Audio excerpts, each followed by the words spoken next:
पूर्वाष्टकम्। शरीरं स्वरूपं तथा वा कलत्रं यशश्चारुचित्रं धनं मेरुतुल्यं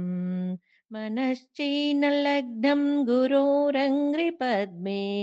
ततः किं ततः किं ततः किं ततः किम् कलत्रं धनं पुत्रपौत्रादि सर्वं गृहं बान्धवाः सर्वमेतद्धि जातम् मनश्चैनलग्नं गुरोरङ्घ्रिपद्मे ततः किं ततः किं ततः किं ततः किम् षडङ्गाधिवेदो मुखे शास्त्रविद्या कवित्वादिगद्यं सुपद्यं करोति मनश्चैनलग्नं गुरोरङ्घ्रिपद्मे ततः किं ततः किं ततः किं ततः किम् विदेशेषु मान्यः स्वदेशेषु धन्यः सदाचारवृत्तेषु मत्तो न चान्यः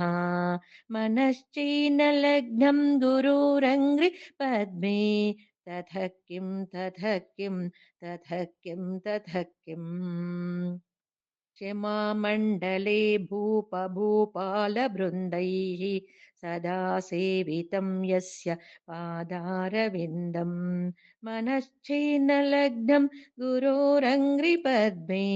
ततः किं ततः किं ततः किं ततः किम् यशो मे गतं दिक्षु दानप्रतापात्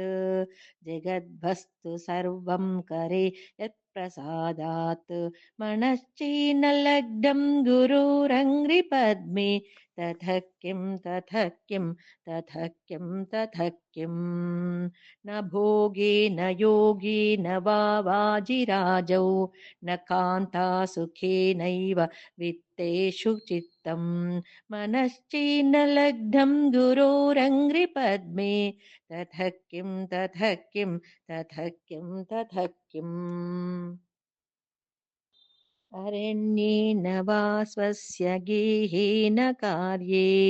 न देहे मनो वर्तते मे त्वनर्घ्ये मनश्चैनलग्नं गुरोरङ्घ्रिपद्मे ततः किं ततः किं ततः किं ततः किम् गुरोरष्टकं ह्यः पठेत् पुण्यदेही यतिर्भूपतिर्ब्रह्मचारी च गेही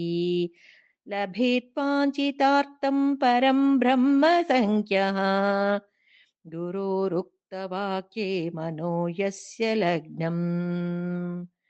गुरोरुक्तवाक्ये मनो यस्य लग्नम्